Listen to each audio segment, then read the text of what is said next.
And we should be live in 3, 2, 1. What is going on, everybody? Thank you for your patience. I know I'm just a minute behind here.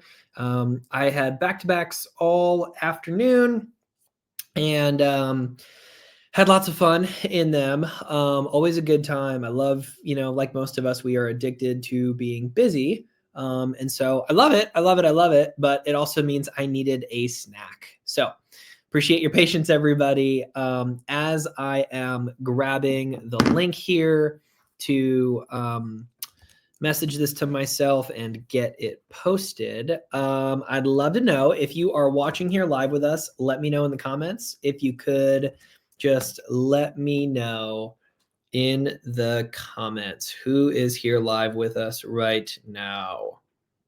Anybody online here? And while I'm waiting to see some of those comments, guys, I will let you know today we are going to be talking about basically the formula for winning your calls. What that means is, as somebody that's done sales for years now, been on multiple sales calls, I'm just realizing people are, oh, Jacob said, I think the stream is broken. He said, just kidding. Okay, sweet. Jacob, you scared me, dude.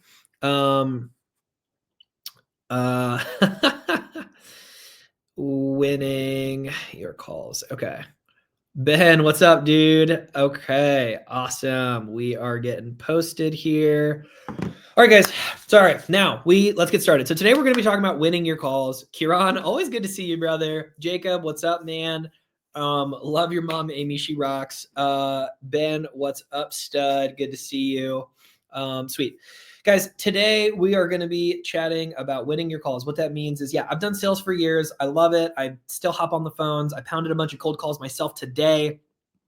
And I just realized, it doesn't matter what you're doing, who you're talking to, what the interest is, what the offer is. At some level, calls are all kind of the same. And, there's basically a formula, more or less, that I use when I'm doing a sales call. Now, before we get too deep into that, I do just want to say, guys, with my philosophy in sales, I look at it through the lens of doing everything I can to boost the probability of my desired outcome. Now, my desired outcome as an acquisition manager, as a closer, as a whatever, what have you, is I want to close deals. And to do that, typically the metric I'm looking for is getting contracts signed. Okay, getting contracts signed. So when I'm talking about boosting the odds of getting a contract signed, it means, hey, let's do a couple of things. Let's formulate this call so that we can do that. Okay. Now, the things that stop that success are objections. So I want you to think about this mathematically in some level, right? We have a given assumption that my desired outcome is getting a signed contract. On the other side of that, I have to ask myself, what are the biggest deal killers, right? Now, obviously the biggest one is going to be price, okay? There's only so much control I have about price, but there are things we can do, again, to stack the odds in our favor. Again, only so much control. We are going to work with the minority of the people all the time. So what are things that stop us? Objections. 4 main objections. Obviously, price. We have partner spouse. We have certainty, which is, trust. And then we have timing. Okay. I've talked about eliminating objections in the past. The one I really want to get into today is trust. I think that's so important in these calls, cold calls, warm calls, whatever it is. Guys, we need to recognize at some level what we do is we telemarket. Right. And a lot of people are doing cold SMS. A lot of people are doing cold calling. I hear both of those more and more this year. I'm hearing less direct mail. I still hear plenty of direct mail, but less. I hear, not as many people in PPC, not as many people running ads, not as many people doing TV. I hear a lot of cold call and cold SMS because it's cheap. But when we do that stuff, we're telemarketing. And let me ask you, how much do you trust your telemarketers? How much do you trust them? Not a lot, because they suck and they're taking up my time to try to sell me something. And so my goal is to sound different, to feel different, to be different. I don't want the person to think I'm trying to sell them something. I want them to think I got a bag of money with your name on it if I can buy your property. Let's trade. I got a bag of money I can get to you in the next 30 days. You have a property that I want because I'm going to go trade it for a bigger bag of money in 6 months. But you know what? That's how this business works, right? We trade in instant liquidity to get the desired outcome of more money, and that's a business. It's the same as the cash for gold guys. It's the same as a bunch of other people, okay? But the point is, we're going to be talking about trust. We're going to talk about the formula of this call and what it looks like to get that trust. And I need to throw my computer on do not disturb so I don't get distracted here. Okay, so with that, I'm going to be taking notes to help myself follow along. If you guys want, I don't know if it'd be valuable or not, but if you're interested in whatever doc I create while doing this, drop a comment that says notes, just the word notes. If enough people comment, I'll upload this. And fun fact, my awesome EA Kaylee, she just started uploading all of these calls from the Facebook Live into our school community as well. So I love when you catch them live because you can ask me Q&A. We go over this. But I started uploading them into our school community. So if you're not part of the Land Closers Academy, the school community is free. Obviously, we've got paid training for people that want sales process for them and their acquisition reps. But holistically speaking, the school community is free. You can join. You can see these videos. You can see the free training I've put together in there. And the notes will probably be included in there if enough people commented. Okay, gosh, I already see 6 people commenting. What's up, John, Mark, James, Amy, Yasir? Good to see y'all. Okay, with that, guys, let's start talking about the formula for winning your calls. Okay, the formula for winning your calls. The first thing is, again, I want to reverse engineer what kills things. What kills deals are 2 things at the very beginning. The first is bad momentum, and the second is getting hung up on, okay? Bad momentum, getting hung up on. Bad momentum, getting hung up on. If you're not taking notes, I'd recommend it because those things are just going to stop you from having success in the conversation. Obviously, getting hung up on more than bad momentum, but both of them do not help us lead to that desired outcome that I'm talking about, okay? So with that, as I think about this, first I want to talk about what I call the opener, okay? So we're talking about the formula for a successful sales call. I'm going to give you buckets of what that looks like and how to be successful in every single one of those. I define some of these buckets in my script and my video on my script and my free school community, but I'm going to go over in depth sort of the elements in here. Okay, so first is the opener. What's the first thing you say to somebody when you start your call? If you have a scheduled call, it makes it a lot easier. If you've already had a conversation with somebody, it makes it a lot easier, right? But at some level, people are wondering who you are and why you're calling, right? I don't want to start there though. I want to open them to a place where I know I'm not going to get hung up on. And the way I do that, keep in mind, I'm talking about closing calls. I'm talking about the calls where I close the deals, okay? I'm always going to start by saying my name and acting like I belong and saying their name at some level, okay? So if I'm talking to my good friend on here, Amy Brazil, I'm going to say, hey, Amy, it's Ajay. Like, did I catch you at a bad time? Okay, so there's 3 pieces there. Number 1 is I say my name and I say it like I belong. And I say it like I belong. One more time and I say it like I belong. Okay. If you want to say it like you belong, comment, say it like I belong. Okay. And this is so important because when I say it like I belong, people believe you should be there and they almost think they should know you. Right. When I like, and this is such a small tweak, like I learned from Jenny Hudspeth when I trained under her, just changing this is to it establishes a sense of belonging. Okay. Hey, it's Ajay versus, hey, this is Ajay. This is Ajay makes it sound like we don't know each other. It makes it sound like we do. So in the Jennifer, you crack me up. Jennifer Gross just said, hey, this is Jennifer. Please don't hang up on me. Exactly. That's what we want to do. That's hilarious. So that opener, hey, it's Ajay, not this is, it's. Number 2 is in that, hey, I want to say their name. Hey, Jennifer. Hey, Amy, it's Ajay. Because I know their name, they think I know them. Because I say my name, they should know me. And now they're racking their brain. And they're going to do one of 2 things. They're going to sound confused or they're going to ask you who you are, right? But you know what they're not going to do? Hang up on you, okay? And so that's why I also like adding, hey, did I catch you at a bad time? Hey, Jennifer, it's Ajay. Did I catch you at a bad time? I like the word bad instead of, is this an okay time? Because they're either going to tell you, actually, yeah, this is bad. Could you call back in an hour? Or they're going to say, yeah, no, this is good. And they lean in, right? They give you permission, right? When you let people tell you no, you give them a sense of control. And when they feel like they're in control and not being worked and sold, it actually adds a more trusting conversation. So that's just our opener. That's just our opener. Okay. That is, I'm talking the first 3 seconds of a call, literally. Hey, Jennifer, it's Ajay. Did I catch you at a bad time? Please, for the love of God, do not start with, how are you? And I'm sorry, I get really passionate about the how are you, because when I hear it, when I do call reviews for other investors and their acquisition managers, oh my gosh, guys, it is frustrating because you don't care. Like, I'm sorry, but you don't. And it sounds like you don't. And they know you don't. And so it is an irrelevant piece of the conversation, right? I don't like neutral statements. I don't like statements that don't drive my conversation forward. So if I ask, hey, Jennifer, it's Ajay, how are you? Right? Unless I really care about Jennifer, and I'm genuinely trying to figure out how you're doing, which, Jennifer, I do care about you. You're super nice. Love you and James both. Then it's going to show, hey, how are you doing today? I'm good. How are you? Okay, great. Right? It's going to show. And when we sound like that, it adds an element to the conversation where we're both trying to get past it and figure out who you are and get to what this is about and whatever, right? So you're going to get one of those two things. You're either going to get some level of, yeah, who are you? Or it's going to be, no, this is a good time. What's up? Right. And then you introduce what the call is about and frame, right?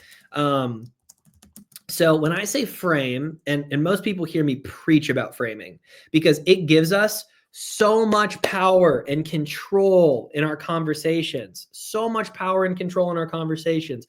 When I frame a call, I am basically, so first let's define it. When I'm framing, I'm setting an agenda for the call. Okay. I'm setting an agenda for the call. Hey, James, it's Ajay, right? Whatever. We get into the frame. Hey, man. So for this call, I just need to ask a couple of clarifying questions, and then we can get into, seeing if we can work out a price, right? Whole chat should take about 10 minutes. You have about 10 minutes, right? And I already asked if it was a bad time. Now I'm verifying the constraint of time to make sure they've got some level of okayness there, right? And what I'm doing in that frame is two things. Remember, I say things intentionally to try to get ahead of problems in the future. One of the biggest problems early in a conversation that kills momentum, because remember earlier I said momentum matters. One of the biggest deal killers for momentum is, well, what's your offer? What price? What's your offer? What are you offering me? Right? And I'm making silly faces here, guys. I like to have fun on this stuff. Sorry if this is a lot. What's up, Devin? Good to see you, brother. But the point being, that kills conversations, right? And when it's still going to happen, right? Not every single seller is going to either understand what we said, maybe the phone cuts out, what have you. But 80% of them are going to be like, okay, cool, what you got? And you're just going to start getting into your questions, okay? You're going to start getting into your questions. But my point being, we got to open well so they trust us enough, frame so they know what to expect. Because that's an issue when we just start getting into stuff is if I get on a call and I don't have an expectation for how long it's going to go, like I'm going to tell them, hey, dude, I'm going to rush. What do you have? And they're going to then, now we're playing defense, right? We need to play offense in our conversations, okay? We need to play offense. And to do that, I need to frame. And to frame, just think about it as setting an agenda. How is this call going to go? Part one, I'm going to ask you some questions. Part two, we're going to get into an offer. But Mr. or Mrs. Sir or ma'am, please note, part one must happen before part two, right? And that takes away their ability to be like, what's your price? What's your offer? Okay. So I just want to take that power away from them. And I learned that from Alex Hormozy, who learned that from Eminem. Okay. Eminem talks about this, Alex Hormozy talks about this when Eminem does this in 8 Mile, right? I am white. I am a bum. I do live in a trailer with my mom. And I'm trying to make it more PC because I know people have kids in the cars and stuff. And I want to keep these PG, PC, whatever. But the point being, he says all this bad stuff about him, so people can't come back and then say it back to him, right? They can't insult that piece of him. In the same sense, if I tell you, hey, we're doing this, then this, you can't be like, okay, well, what about this? I'm like, hey, I just told you we're doing this, then this. Oh, okay, right? And so framing happens after you're open, and it sets the agenda because I'm trying to stop that level of objection. Okay, I'm going to stop that level of objection. So what I would encourage you guys to do is like think about this from this lens. And I got this from Andy Elliott, you know, the bald guy with the six pack that says, if you don't have a six pack, you don't work for me. Love him, hate him, whatever. He's got some really good sales training out there. And something I learned from him is like we as land investors face in any industry, but we face the same like 6 to 15 objections, right? What's your price? I got to talk to my wife. Like, what's your offer? You know, it's like all this stuff. Well, you called me. Like, we all hear these themes, and I know it because I personally have spoken to hundreds of land investors that all face the same thing. And I train dozens of land investors who all hear the same thing. So I get to see this at scale across multiple companies. I hear it, okay? And so Andy Elliott says, guys, if we know we're going to get the same 6 to 15 objections, why wouldn't we train for them? So this is me calling you out. If you haven't trained for them, at least just start writing stuff down. Just start writing stuff down when you hear it, where you're like, shoot, that messed up the momentum or killed the conversation and ended it. What happened? Do postmortem, figure out what killed it, write it down, train for it, okay? So when you do that, you are going to get you're going to be able to get ahead and use the M&M strategy where you take whatever their objection or issue would be and then bring it ahead. And that's what we're doing here with framing. Okay. Sorry, I'm beating this thing with a dead horse, but this seriously helps so many deals. Also, I think I just heard my wife come home and I left my door wide open. So I'm just going to shut this here. Nobody leave. As I do this, please let me know what questions you have in the comments. I'll be gone for 4 seconds. All right, I'm back. I never left. Sweet, nobody left. All right, appreciate it, guys. So as we get into that, so that's literally just the open and the frame. That's all we've gotten into, okay? Now at some level, anybody who has ever watched any of my scripts, you know, yeah, I go into what's called past, present, future, all that stuff. That is all in one big bucket I like to call discovery. Okay. And I say I like to call it that, like that's a sales term. That's not, I didn't invent that, right? But next, after you open it up and you frame things well, you have to do discovery. During discovery, I'm looking for a couple of big things, okay? The first one, and again, guys, I like to reverse engineer for probability of success. The first one is deal killers. Okay. And this is where in our lead management conversation, we're asking about deal killers, right? In our acquisition manager conversation, I'm asking about people-based deal killers, maybe also property-based deal killers, right? But during discovery, I need to figure out what kills deals. And that's everything before the pitch, which we'll get into in a sec. Okay. Everything before we talk pitch, before we talk numbers. And again, we'll get into that in a second. But right here, we're doing discovery. So the first big thing for discovery is deal killers. So I want to reverse engineer objections, right? I already told you there's 4 types of objections. We have price, right? We have timing. We have partner spouse. We have certainty. How do I make sure those things don't come up? Check out my script. I've got questions for all 4 of those types of objections to try to minimize the amount of times they come up, all right? Our goal is to boost the probability of this lead doing business with us. To do that, I'm looking for deal killers early. Eliminate deal killers early, okay? And next is going to be just like, guys, an underlying question as a salesperson that you should be asking, like, can I help them? Okay. And this should not be a big surprise. A lot of people are, man, you look there and you're like, man, like, I just assume it's about the money. You don't even know if it's about the money, right? You start negotiating price before you even know what's really going on. Is there a title issue going on? Is there a sibling that doesn't want to sell? Is there an emotional attachment going on? Do they really just need this number to sell because they have some desired outcome, right? But the question is, can I help them?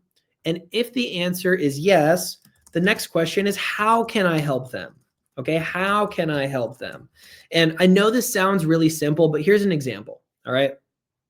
So talking to a seller, right? And they say they want to sell their property or whatever, would for the right price, fine, okay? Hey, just so I understand, it sounds like price is pretty important to you. Yeah, it is, okay. Help me understand, why is price important? Is that just because, you have goals coming up, something's going on in your life, what's going on, right? My goal is to do discovery to figure out, are they running from pain or running towards pleasure? Are they have a car that's broken down and they need to fix it? Or do they want to buy a new BMW that year?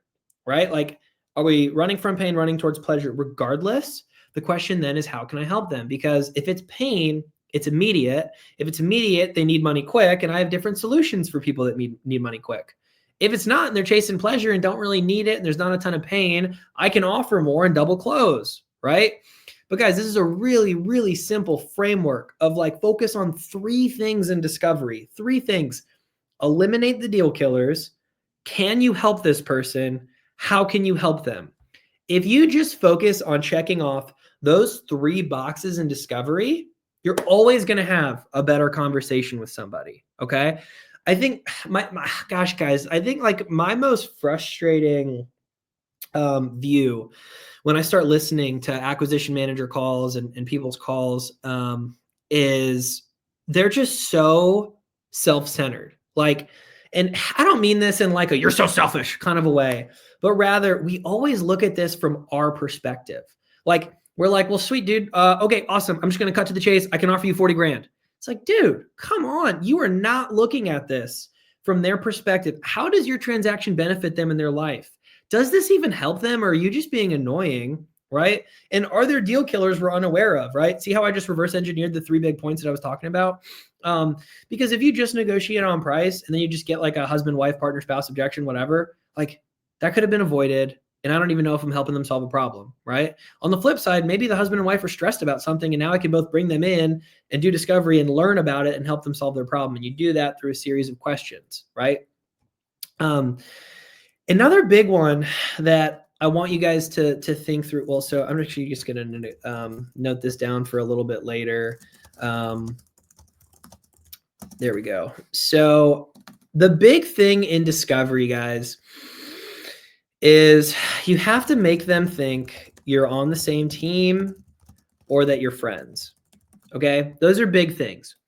If you're talking to a seller and they firmly believe, okay, this guy sucks or is just like, you've heard it, sleazy car salesman is this stigma that you don't want to be, but then you go on and you try to lock up deals to only your benefit, right? You don't even ask yourself the question, can I help them? You go straight to price as if that's the only thing that matters because it's the only thing that matters to you, right? As an investor, you look through it through that lens.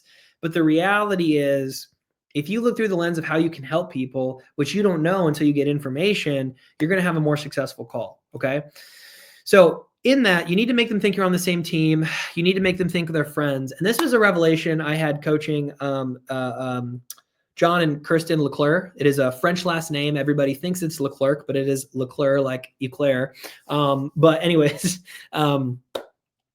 they rock. I was coaching them and their acquisition manager today. And I noted in their AM's call, he kept like negotiating with the seller on these little things. Like the seller would bring, and I hope it's okay I talk about this if Trey, you're watching this, but the seller would bring up something about, they talk about access. Hey, I don't know if this is access. And he'd be like, well, it doesn't have deeded access, but in this state, you actually can't keep a property owner off their property. And he's like, well, you're right, but we've got to go through XYZ and battle this law. And that costs a lot of money. And there's not really certainty. And I told him, I said, hey, Trey, I need you to pause, man. Stop negotiating with the seller when we're not even negotiating. I don't need you to do that during discovery. During discovery, just agree with him on everything and make them think you're friends. Be like, oh yeah, I think that is a law. You're right. Like, what can you tell me about that? And just get them to talk. Because the more you can get your seller to talk, the longer you talk, the more rapport you build, right? Talk time equals rapport. I think I heard that first from my buddy Sumner Healy. Talk time equals rapport. So get them talking. The more you get them talking, the more they're going to trust you. I'll tell you guys another story. I was hitting cold calls myself yesterday. So I'm cold calling sellers. I double dial the seller. She starts the call with, please stop calling me, which is my favorite way to start a call. Okay. And I said, hey, I totally hear you. I'm going to stop calling you. Will you please just give me 2 minutes and then I'll never call you again? Like, that's what I said. Because when we hear an objection, we have to agree with them, acknowledge the objection, and then ask a question. Ask a question, take power back in the conversation. Does anybody want to guess how long we chatted? Guess in the comments. How long do you think we chatted? So she started the call with "please stop calling me" after she sent me to voicemail once earlier in the day, and I double dialed her later, and she started the call with "please stop calling me." How long do you think we talked, if you had to guess? You think it was 90 seconds? You think it was 2 minutes? Think it was 5 minutes? Maybe I was really good and got her to 10 minutes. What do you guys think? I want to see in the comments. I am not seeing any right now. Okay. All right. Well, 30 minutes. Steve, you are the winner, my friend. We talked for over 30 minutes about her life, about her situation, about what was going on. I unfortunately couldn't help her unless I wanted to be like a sleazebag and take advantage of the family, which I do not do. And so I decided I was just going to give her free advice. I literally gave her free legal advice on the phone. I did tell her I am not an attorney. This is not official legal advice, but from everything I know about title law, here's what I got. I love people's comments. Yeah, Steve, you won 30 minutes, man. And my point there is, like, guys, people have a distrust for us. The opener is important, but when there's an objection, acknowledge it and agree. Okay. It's the same thing in discovery. When there's friction, just acknowledge it and agree. You know, when somebody says, hey, I don't think in the state of Colorado, you can actually restrict access to a property owner. I'm going to say, oh, I think you might be right. What do you know about that? What can you tell me about that? Right. And then later on, I'm going to beat them up about it. Okay. But I'm not going to do it there. I need them to think we're friends. I need them to think we're on the same team. Right. And so that's where we start. We start with opener, frame, discovery. Within discovery, I have 3 goals. My goals are to eliminate deal killers. Answer the question, can I help them? If yes, the question is, how can I help them? After that, I have to make them think we are on the same team, that we're friends. I always agree. Okay. And then finally, when I am done, when I'm finally done with discovery, when I have everything I need, now I'm going to start the pitch. And when I say the pitch, that's where I talk about how I'm valuable to them. Okay. That's where I talk about how I'm valuable to them. So if I'm talking to a land investor, or excuse me, a seller, and I'm a regular land investor, I'm going to say, hey, Steve, just so you know, I've been buying and selling vacant land for over 5 years now. In that time, I've gotten really good at buying property, and we gotten really good at selling property. We work with some of the best title companies in the state. And my goal, Steve, is to make this transaction so easy that you don't have to lift a finger after we go through agreements. Okay. All you're going to have to do is hear from title, sign a few more papers, and they'll ask you wire or check. My job is to make this the easiest transaction of your life. What questions do you have about that? That's my pitch. That's what I'm selling them, right? That's what I tell them what I do, right? We haven't started talking numbers yet. This is still just the pitch. This is still just the pitch, okay? But we go through that, and then they're going to ask, okay, what questions do you have? They might ask some questions, right? After the pitch is when I finally get into offer/negotiations. Now, I understand they're intertwined, right? I'm going to make my offer. There's a few different ways I can make my offer, right? I can use, hey, I see investors in the area are paying X to Y. What would you say to an investor if they made an offer like that? I like shifting blame when they have an asking price out there, or they haven't given me one and I need to give a big range and I know it's going to be way lowball, right? If they have given me one that's pretty reasonable, I might just go for it. Hey, it looks like our team approved an offer of $40,000. And then after an offer, you shut up. Do not sell. Do not talk. Right after your number drop or your offer, however you finish that off, stop talking. Okay. Stop talking. Please stop talking.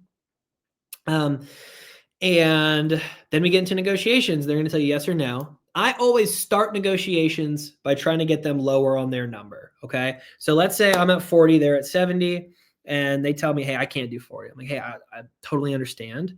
Can I ask, like, is $70,000 really your rock bottom? And they're like, okay, got it. So, I mean, can you just help me here? What number are you looking for? Again, I want to reaffirm that we're friends. I might say, hey, I need to go chat with Amy. Can you tell me what you got in mind, and I'll go fight for you, right? I'm going to go bat for you, right? Like, use a different business partner, somebody else on your team, or some fictitious whatever as the common enemy, the other person, right? You're not the end decision maker. You only have so much power as the closer. And so you want them to think you're on the same team and you're fighting for them. And the more you do that, the more they're going to work with you, the less they'll hang up on you, and the more they want to give you a deal, honestly. That's why I don't negotiate with them early or beat them up, right? And so I'm going to start just by trying to bring them down. Hey, is that the lowest you would take? Is that your rock bottom number? If I came back with an offer under that price, like, you wouldn't even consider an offer, right? Yes, no, maybe. Okay, cool. Sweet. We're done with negotiations on one end. Now I'm going to start beating them up so I can start raising my offer and be like, look, I was at 40. I'm just looking at this and I'm seeing this access issue. I understand you're saying that I'm going to be able to get it, but until then, like I'm trespassing through properties to get here.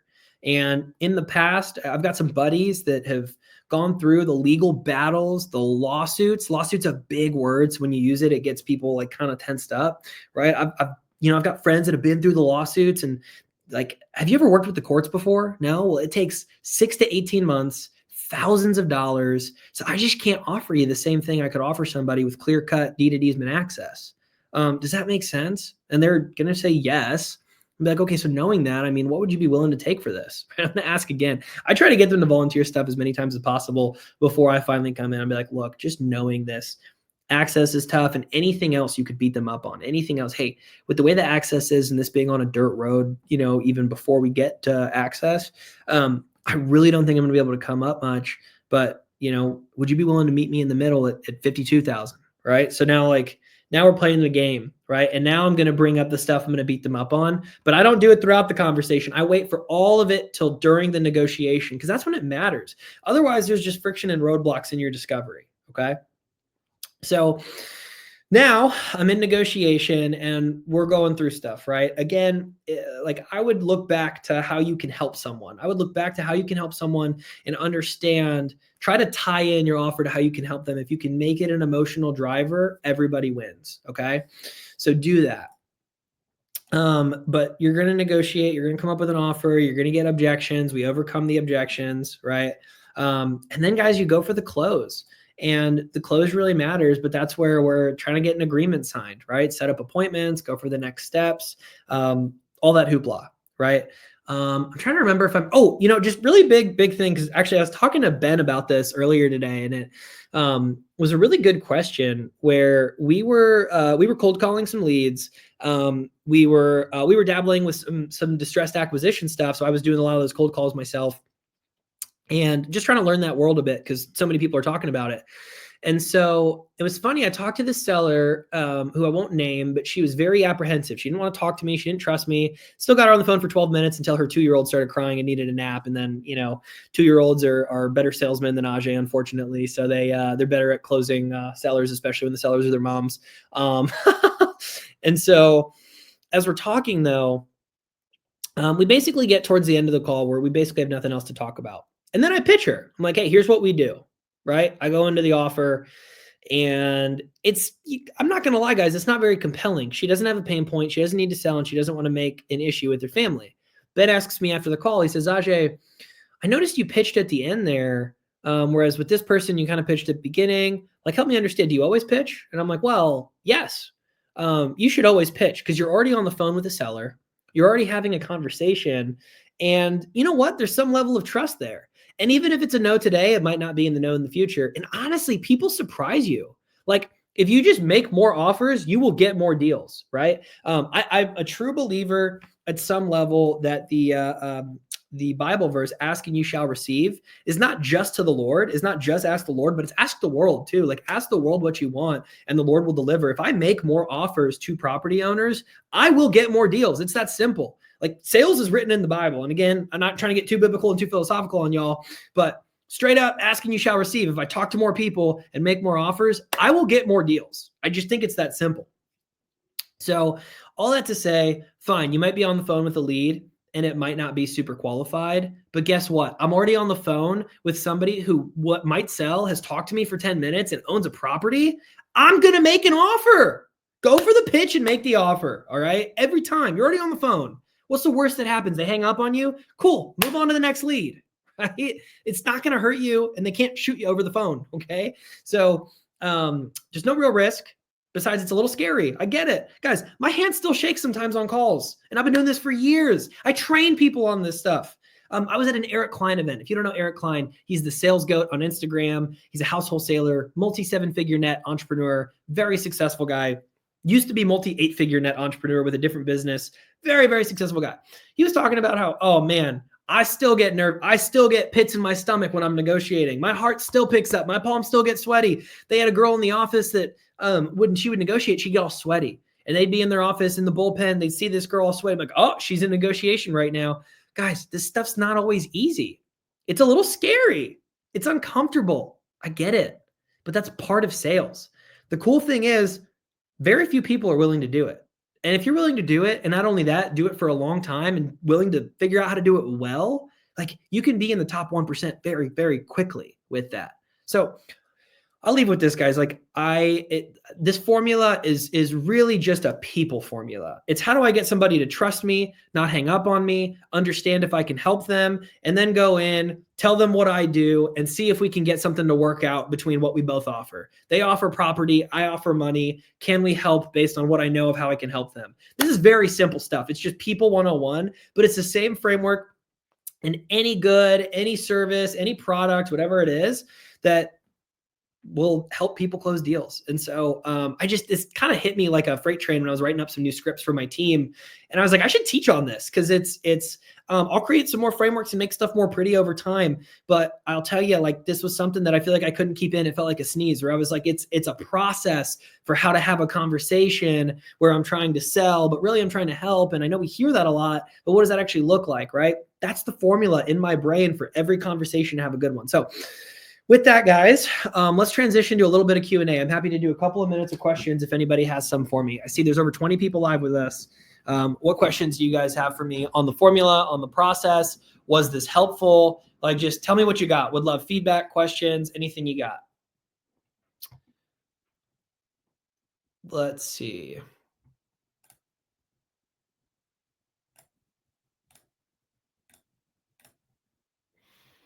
I am not seeing any questions yet.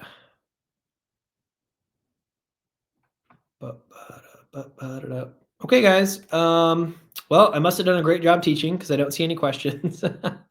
But hey, this was awesome. I appreciate all you guys that tune in live. I appreciate everybody that comes into these. I know these take time. I try to make sure they're really valuable so that it's worth your time. I'm going to keep doing that. And yeah, my goal is just to make this as accessible for everybody that wants to learn and execute. Couple of announcements. If you're looking for sales training, yep, I do stuff. Check out landclosersacademy.com. We have a weekly Monday afternoon meeting where we train both you and your acquisition managers. We listen to calls. It's a lot of fun. I do a little bit of one-on-one, but honestly, I'm maxed out. So I am not taking on one-on-one clients right now. And last, I'm doing a sales blitz, February 28th. I'm doing an in-person event here in Dallas. It is free for anybody that is a paid member of Land Closers Academy. If you are not a paid member, if you're not in the inner circle or coaching with me one-on-one, then it is just $500 to attend. It's super cheap, just making it affordable. Anybody that wants to come, we're doing a one day. We'll be teaching sales the entire day. And then we're locking up deals live together. It's going to be a lot of fun. So I'm super stoked. We got a venue in Dallas. And yeah, it should be a good room of like 50 land investors just trying to have a good time and lock up some deals. I actually did see some questions. Is the latest version of your script available? So Steve, I the new script I'm working on isn't necessarily, so the short answer, no. I need to test scripts before I release them. Cause man, it's people and it's the market. A script today is not the same as a script in 4 years. And so I need to test with the market and with sellers before I go release stuff. The stuff I have in Land Closers Academy, the script in there, it works. And so I know a lot of people that are using it and it crushes. So keep using that. As I have updates, I'll release them. Garrett says, you're going to keep this in the recording feed. Yes, I am, my friend. Chris asks, on average, how long do you think it takes a VA to get to the point where they are comfortable making offers? Man, got to give you the average business consultant answer. It depends. I don't know where the VA is from. Is English their first, second, third language? How long have they been doing sales? It could be one day if they have sales experience and they have real estate experience. If they were super green and didn't know either, it would be, golly, I don't know, man, a couple of weeks at least. And you got to train them up. You know what I mean? To be ready to make offers, 2 or 3 weeks, probably. Chris says, I'd like to come to Dallas for the one day if available. Yeah, Chris, there are 8 spots left for the one day for people that aren't currently in the inner circle. I can definitely drop a link for that. Steve asked, is a script in school? Yeah, Steve, if you go into school, go to the free course, click on the acquisition manager module. There should be a hyperlink, and the script is in there. Amy said, can you clarify the different programs? So, yep, Amy. So the Inner Circle is what I'm calling it. So Land Closers Academy Inner Circle. School is free. The Inner Circle is also hosted in school. It's where I have the calendar and all the recordings for all the Monday night calls we do. It is $497 a month, and those we meet as a group every single week. So every Monday at 4 p.m. Central, I host a call. It always goes at least an hour. Sometimes I go over. I don't promise it goes over every time, but I like getting through all the calls. I think right now we have 3 seats available, basically. So like 2 business owners and an acquisition manager is pretty average for, one subscription. But for $497, yeah, you can submit your calls, jump on. I want acquisition managers on the call. I don't need you learning sales to train your teams. I'll train your teams. You can think of me as a fractional sales manager. That's the only program I'm really offering right now. I have the one day I'm doing in February. It's just $500 for anybody that wants to come, February 28th. And then I have, I do some one-on-one for some teams. It is a lot more expensive. And honestly, I'm capped out with it right now. So I'm not offering anymore. I'm actually starting up a wait list because I've had so many people reach out in the past 5 weeks, which has just been crazy. But it's been a lot of fun. It's been a lot of fun. I think I'm seeing on average, people are doubling their contract signed in about 6 weeks with the same lead flow. So I'm having a lot of fun with it. I can't guarantee that. Past performance doesn't guarantee future results, blah, blah, blah, full disclosures. But having fun with it. So if you have questions, Amy, just text me. You got my number. Everybody else, thanks so much for coming out. Appreciate you guys. Seriously, it means a lot that you make time for this. I want to keep making it valuable. Next week, I don't know what day. I've been doing these Thursday at 4 p.m., but I'm traveling. Next week, I should be doing a training on, I just told Keely what it was, and now I forget. Guess you'll have to stay tuned and find out. Thanks, everybody. Have a great evening. Bye-bye.